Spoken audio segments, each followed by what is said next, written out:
এটা বড়দের খানা মনে করে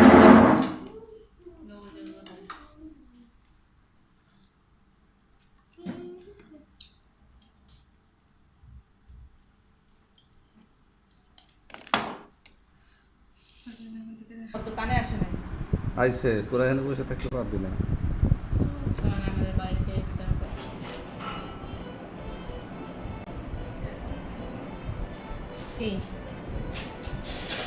তোর আম্মু যা সেরকম পানি দিয়া পাতলা বাড়াইছে।